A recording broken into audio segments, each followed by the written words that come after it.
Bueno, chicas, se me ha olvidado darle a grabar, así que voy a volver a grabarlo. Como tengo todas vuestras dudas y más o menos me acuerdo de lo que hemos hablado, pues no hay ningún problema. A ver, vamos a empezar. ¿Cuántas veces al día hay que limpiar el ombligo del bebé antes de que se le caiga el cordón? Pues una vez al día o cuando se manche o moje. Esto pasa habitualmente más con los niños, que si se les queda el pitillo mirando para arriba, pues se sale un poquito de orina, pues bueno, se le vuelve a limpiar y listo. Si ese día se le ha bañado, es suficiente con el baño. Si no, pues si no le toca baño, en un bol con agua y jabón se mojan ahí las gasas y se le limpia con eso y es suficiente. Em, ¿Por qué puede afectar a la muerte súbita que los papás sean fumadores y duerman en la misma habitación? Pues esto tiene que ver con la capacidad respiratoria del bebé. Parece ser que el síndrome de muerte súbita tiene que ver con una falta de inmadurez neurológica y del aparato respiratorio, y todo lo que implique una disminución de esa capacidad pulmonar, de esa frecuencia respiratoria, incrementa el riesgo de muerte súbita. La nicotina y algunos aditivos del tabaco, pues se ha visto que disminuye la capacidad pulmonar del bebé, y pues tiene toda la pinta de que, vamos, tiene una asociación súper fuerte con el síndrome de muerte súbita. Además, hay sustancias, no solamente fumar delante del bebé en la misma habitación, sino sustancias que se quedan pegadas a la piel, al pelo, a la ropa, que le pueden llegar al bebé y que disminuye su capacidad para respirar bien. Eh, ¿Cuáles son los trámites de nacimiento necesarios? Pues lo que os decía, lo primero es el registro civil, que es con la hoja amarilla que os dan al nacer el bebé. Habitualmente se hace en el registro del hospital. Si no estáis casados, no se puede. Si no estáis casados, tenéis que ir con esa hoja al registro civil. Después tenéis que pedir las citas del bebé con el pediatra y con la enfermera de pediatría. Entonces, como de momento no vais a tener la tarjeta sanitaria, vais a vuestro centro de salud, lo decís y os dan unas citas provisionales. Mientras tanto, para hacerle la tarjeta de salud, hay que asignarle al bebé un número de seguridad social, ya sea el de la madre o el del padre. Para eso hay que pedir cita en la seguridad social, la pedís, vais con vuestro certificado de nacimiento del bebé y, y se os da un papel diciendo con qué número de seguridad social está ese bebé asociado. Y con ese papel que os dan en la seguridad social, al centro de salud vais y solicitáis su tarjeta sanitaria. Y una vez que tenga la tarjeta sanitaria, pues ya el pediatra y la enfermera que le vean serán los definitivos. Antes no, antes eran citas provisionales porque hay que ver al bebé los primeros días y hay que vigilarle, y luego ya cuando tengáis la tarjeta sanitaria pues ya tienen su pediatra y su enfermera fijos. Luego está la ayuda económica, que lo ha dicho una compañera en el grupo, que es como ayuda a madres trabajadoras.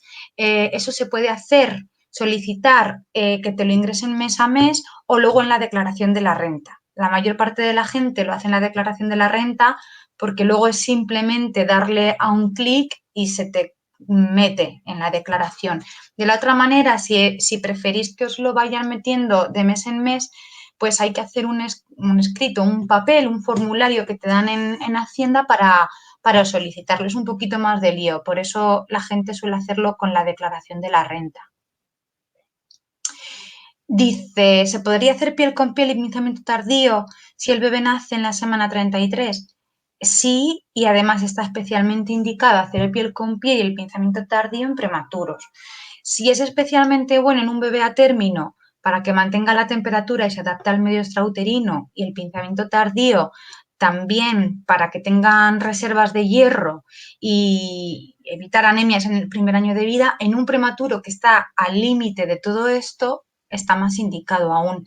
Es verdad que hay prematuros que cuando nacen no están bien y necesitan asistencia respiratoria, entonces no se va a poder hacer el piel con piel, ni se va a poder hacer un pinzamiento tardío porque hay mucha prisa por ponerle en la cuna de reanimación y atenderle.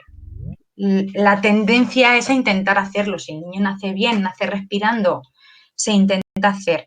Incluso ya los prematuros cuando tienen un buen peso, si el niño se encuentra bien, empieza a comer enseguida, habitualmente...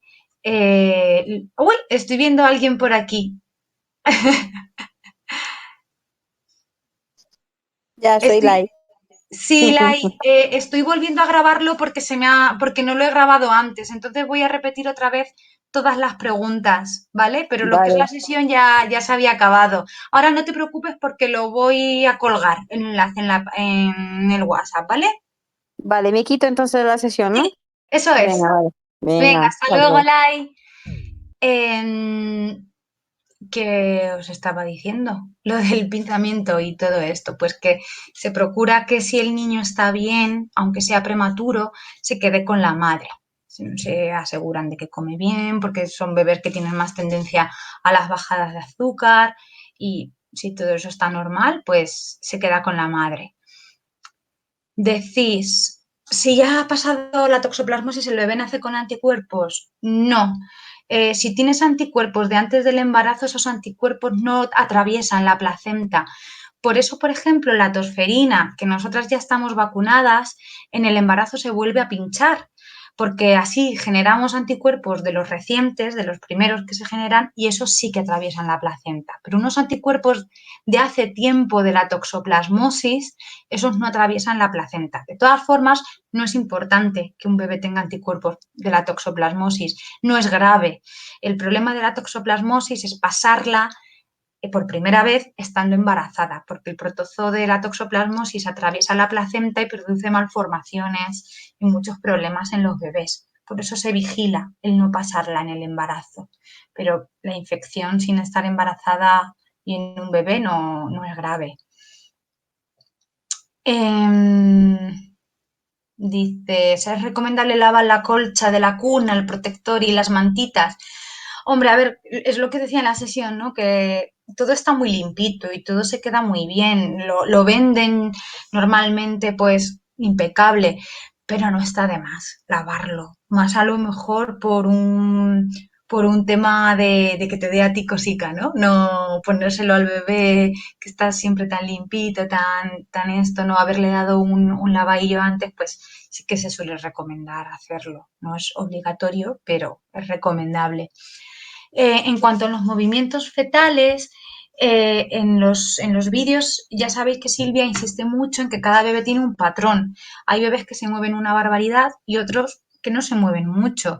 Pues cualquier cambio en el patrón de movimiento del bebé hay que consultarlo. Es verdad que al final del embarazo el niño tiene menos líquido, menos espacio, se le nota menos. Si está muy encajado en la pelvis, la señora también puede notar menos los movimientos y es completamente normal. Pero cualquier duda que tengáis que os preocupe por cómo se está moviendo el bebé, acudid a urgencias, ¿vale? Sin ningún problema. Antes de acudir a urgencias, lo que os recomendamos es que os pongáis de lado, porque de lado aumenta el riego sanguíneo al útero y se fomentan los movimientos del bebé. Entonces, poneros primero de lado, comer algo de dulce, que también aumenta los movimientos del niño, hidrataros muy bien y si después de hacer eso en una hora seguís sin notar al bebé, acudid a urgencias, ¿vale? ¿Qué libertad de movimiento se permite en el hospital de Ciudad Real? ¿Es posible pedir la walking epidural? A ver, cada vez se fomenta más los movimientos en el que la señora se pueda mover en el hospital, pero es verdad que si vosotras lo decís, os lo facilitan especialmente, ¿no? Pues porque a lo mejor si el monitor inalámbrico que no tiene cables está disponible, pues os lo facilitan. Si vosotras no decís nada, pues a lo mejor sí que no se fomenta especialmente. Cada vez hay más gente porque es importante esto del movimiento para que el bebé se coloque bien, el parto evolucione de manera normal. Eh, es verdad pues, que si una se pone una epidural tradicional, se te puedes mover en la cama porque las piernas no se quedan completamente muertas. No te puedes levantar ya porque te pueden fallar, pero en la cama te puedes mover y se fomenta hacer eso. La walking lo que pasa es que te ponen una dosis muy bajita, de tal manera que te alivia, pero no te quita el dolor del todo, no se te duermen las piernas y puedes continuar moviéndote. ¿Qué pasa? Que hay que saberlo, porque si tú te pones una walking esperando que no tener nada de dolor, pues no se consigue eso con una walking. Pero si tú crees que tienes una buena resistencia al dolor o es ya no sé, pues como tú te veas y crees que lo vas a poder soportar y te va a venir bien una walking, pues fenomenal, se puede pedir. En las cesáreas hay que sondar obligatoriamente o si no quieres no y puede entrar la pareja. La sonda es obligatoria en una cesárea. La incisión se hace en una parte del útero que si la vejiga está llena, la vejiga imposibilita ver esa parte del útero. Es más, hay algunas veces que si la vejiga no está bien vacía, hay una complicación de las cesáreas que es la lesión de la vejiga. Entonces, para prevenir eso, hay que intentar que la vejiga esté lo más vacía posible, ¿vale? Que no interfiera en encontrar el hueco para que el cirujano pueda hacer la incisión en el útero. Entonces, es obligatorio. Normalmente os la quitan cuanto antes, además después de la cirugía tenéis que estar unas cuantas horas sin comer y sin beber, entonces es importante ver qué orináis porque os van a poner hidratación por el suero y bueno, pues hay que ver que la señora está hidratada, hay que vigilar esa orina.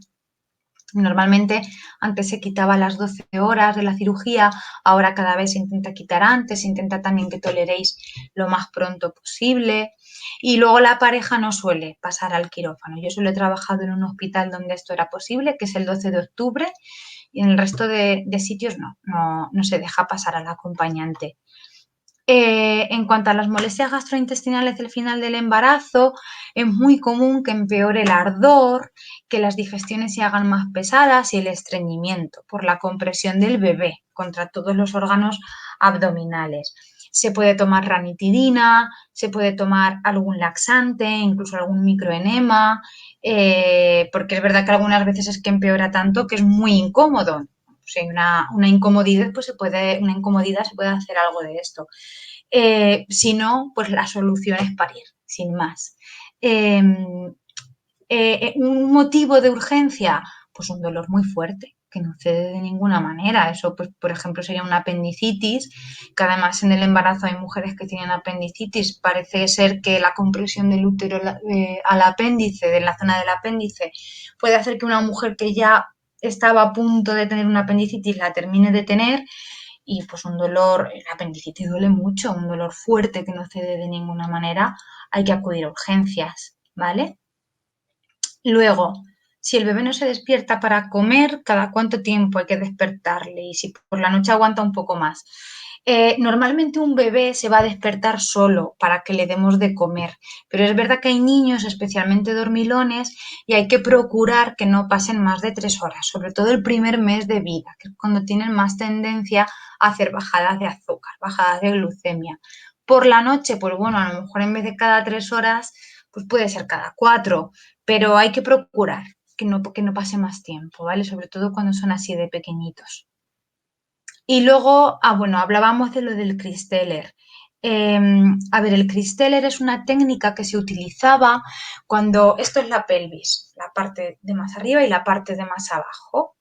Cuando el bebé tiene la cabeza por encima de aquí, por encima de la parte de más arriba, el Christeller consiste en apoyarse sobre el fondo del útero, apretar hacia abajo y bajar al niño dentro de la pelvis. Eso no se recomienda ya, porque si tú haces eso, estás obligando a un bebé que da la sensación de que no cabe a meterse en esa zona y eso puede dar más problemas. Si un bebé no pasa de este primer plano dentro de la pelvis, es indicativo de que no cabe. Entonces, si no cabe, por el motivo que sea, porque es muy grande, porque la pelvis es pequeña, porque no tiene bien colocada la cabeza, los bebés tienen que flexionar la cabeza y lo primero que sacan es esto. Si no están así colocados y, por ejemplo, están rectos, esto de aquí es más grande que esto. Entonces, no caben. Y a lo mejor nos ha colocado, no sabemos por qué, muchas veces tiene que ver con la falta de movimiento en el parto, pero algunas veces la señora se está moviendo todo el parto y también sucede. Entonces, bueno, es una papeleta. Lo que os decía antes en la sesión es que hay mujeres que cuando pasan toda la dilatación y terminan en cesárea se desesperan mucho, se quedan muy desanimadas, ¿no? El haber pasado todo ese proceso tan duro para terminar en cesárea. Lo cierto es que pasar por el proceso de parto estimula que el bebé se adapte bien al medio extrauterino. Las contracciones, el trabajo de parto hacen que los pulmones del bebé se preparen para nacer. Entonces, una señora que se le hace una cesárea programada por el motivo que sea o comparada con una que se le hace una cesárea después de todo un proceso de parto, el bebé de la cesárea programada tiene más riesgo de ingresar en neonato porque necesite soporte respiratorio que la de la señora, la del bebé que ha pasado un proceso de parto. Entonces, si eso os pasa, que esperemos que no, quedaros con eso, ¿no? Con la cosa de que el proceso de parto ayuda al bebé a adaptarse al medio extrauterino. Entonces, volvemos al Christeller. No se debe hacer un Christeller en un bebé que está aquí, con la cabeza arriba, arriba. Sin embargo, si el bebé ya está metido aquí, está como a la altura media de la pelvis, ahí ya tampoco está indicado una cesárea, porque la cesárea, la incisión es justo por encima de la parte de arriba del pubis. Y si tú tienes la cabeza aquí abajo, te cuesta horrores sacar a ese niño en una incisión y es más seguro incluso intentar un parto instrumental que una cesárea. Ya es un niño que llega a la altura media de la pelvis, tiene que nacer vía vaginal. Algunas veces hay un tiempo límite de expulsivo, ¿no? Pues suelen ser 3, 4 horas. Cuando pasa ese tiempo, la señora ha estado todo ese tiempo, la mayor parte del, no todo el tiempo, porque se suele dejar un poquito a que el bebé baje solo.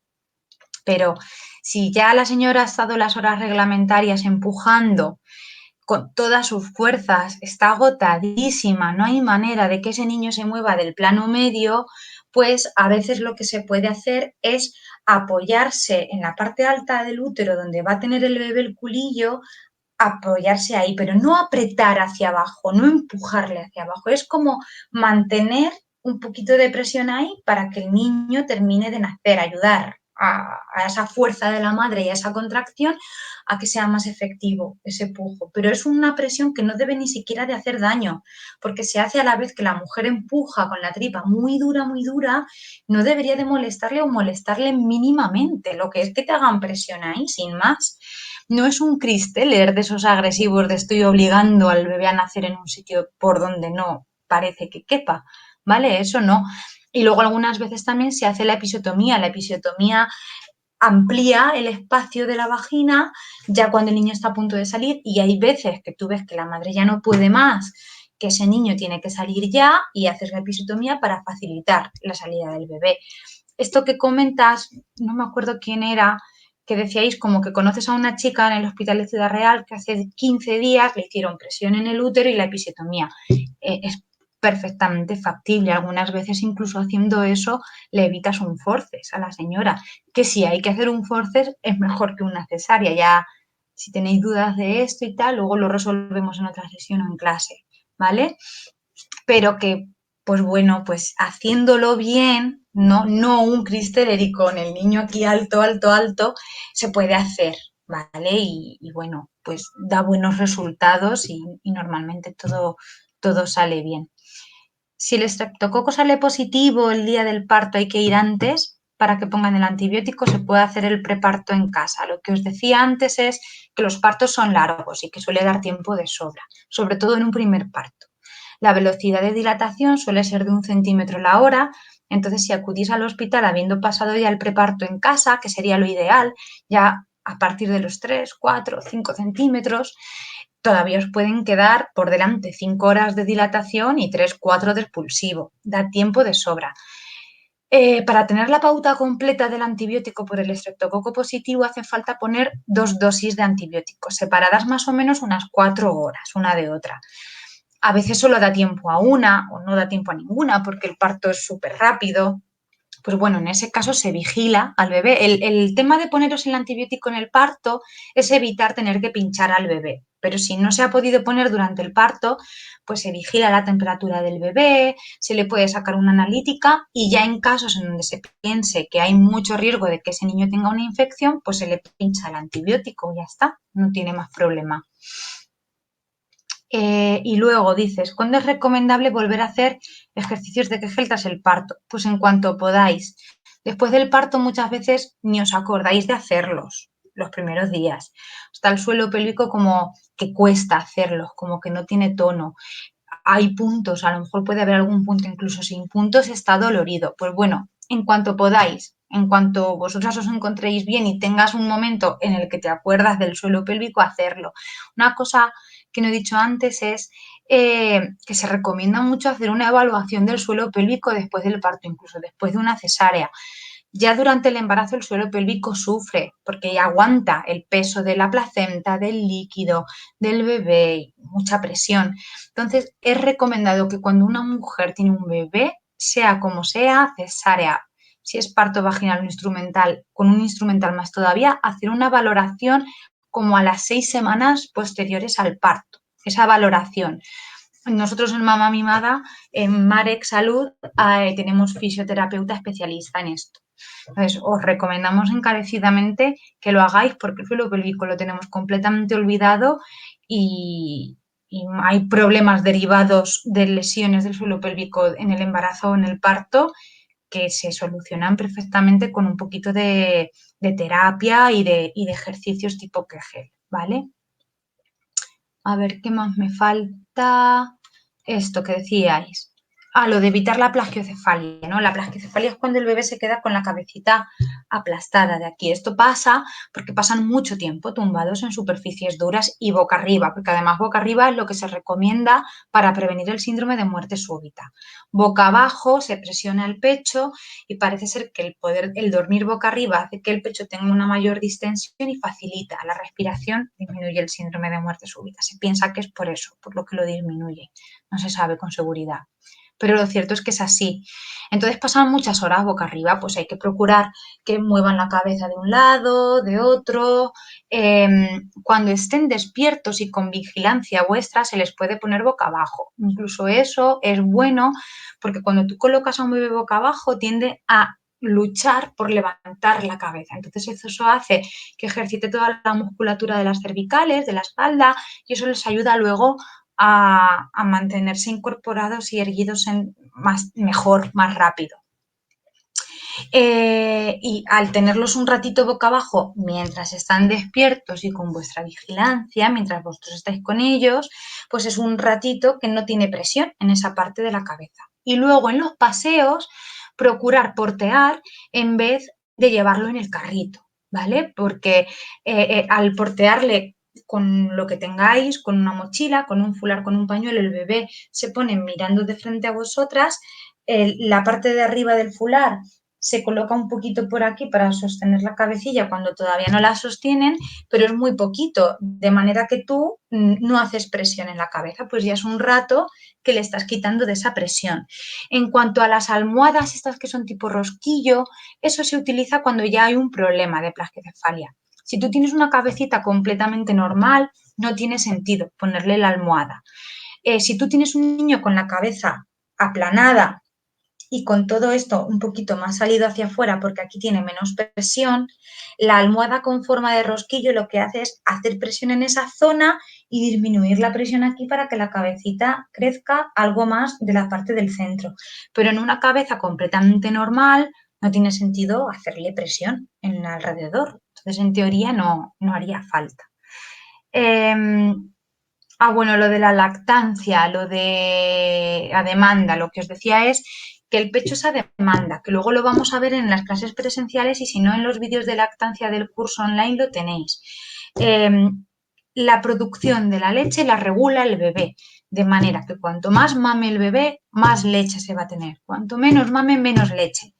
Los niños muy hambrones maman mucho y las mujeres producen más leche. Los menos hambrones maman menos y las señoras tienen menos leche. Tienes la leche adecuada para tu bebé. Entonces, si les limitamos cada cuánto toman o el tiempo que están tomando, lo que hacemos es que no se produzca la leche de manera adecuada para ese bebé. Y al final empezamos con los problemas de que se queda con hambre, de que no coge peso, empezamos con suplementos y al final va en detrimento de la lactancia.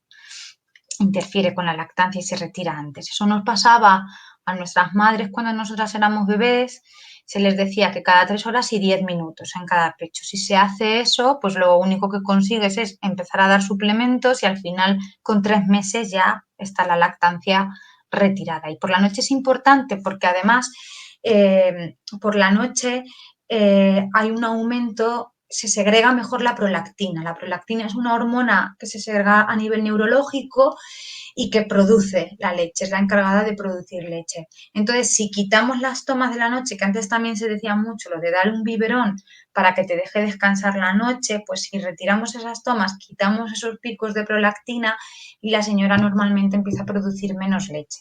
Es verdad, pues que te tienes que despertar por la noche para darle de comer. Y luego dices, bueno, lo de la página web que se llama Dónde parir. Eso está muy bien, pero sí que os aconsejo que si de un hospital solo aparece una opinión, tratéis de buscar más, ¿vale? Porque pues es verdad que algunas veces hay hospitales maravillosos y justo una tiene una mala experiencia y lo cuelga la experiencia, y hay otras mujeres, hospitales que se trabaja fatal y una mujer ha tenido una experiencia buenísima y lo cuelga y bueno, que no hay que fiarse solo de una opinión. Y luego, lo de la mascarilla, que le quitéis hierro a lo de parir con mascarilla. En los hospitales vais a ver que os va a atender la matrona, os va a atender la auxiliar. Cuando ya paséis al expulsivo suele pasar otra matrona para echar un ojo de que la compañera no necesita nada. Si hace falta llamar al ginecólogo, si hace falta llamar al pediatra, a la enfermera de neonatos, vosotras mismas estáis pariendo y cuando veis que entra gente, os colocáis bien la mascarilla si no la teníais bien, porque da mucho apuro. La mayoría estamos vacunados ya, pero hay todavía muchas embarazadas que no se han querido vacunar o incluso embarazadas vacunadas que dan positivo, porque tener la vacuna no evita que el virus no entre en tu cuerpo, evita que no te genere enfermedad, pero lo puedes seguir transmitiendo. En un momento dado, a lo mejor tú estás vacunada, tienes el virus y se lo transmites a un familiar que no lo está o que está inmunodeprimido. O en un momento dado tú no te has vacunado porque has tenido miedo al estar embarazada y al final del embarazo y en el posparto estáis en una situación con una debilidad de inmunidad. En el posparto a veces hay una pérdida sanguínea importante, disminuye mucho la capacidad pulmonar al final del embarazo y estamos teniendo mujeres positivas que se ponen especialmente malitas. Entonces, es un mal menor ponerse la mascarilla en el parto. Y ya os digo, muchas veces las mujeres hasta dan a luz y dicen, ni me he acordado de la mascarilla. Entonces, de verdad, no le deis importancia a eso porque con todo lo que está pasando, no, realmente no la tiene, es algo banal. Bueno, lo que decías del arrullo, de colocar el arrullo aquí en este lateral para intentar que esté de lado. Pues bueno, si tienes un bebé que se queda especialmente siempre boca arriba, pues se le puede colocar algo aquí en este lateral para intentar que se quede de lado. Pero es que es verdad que también está recomendado que la cuna esté lo más libre de mantas, de peluches, de cualquier cosa que en un momento dado el niño se da la vuelta contra eso y se le tapa la cara. Entonces, bueno, por sistema no se recomienda especialmente, pero ya te digo que si ya hay un problema de aplanamiento de la cabeza o un niño que siempre está boca arriba, pues a ratitos, o a lo mejor durante el día, el niño está durmiendo en la cuna y tú le estás mirando continuamente porque estás con él en la habitación, pues lo puedes hacer, sin más, ¿vale? Pues creo que lo he resuelto todo. Vaya tela no haberlo grabado, lo he tenido que grabar otra vez. Bueno, ya está. Espero que os sirva de ayuda, ¿vale, chicas? A ver.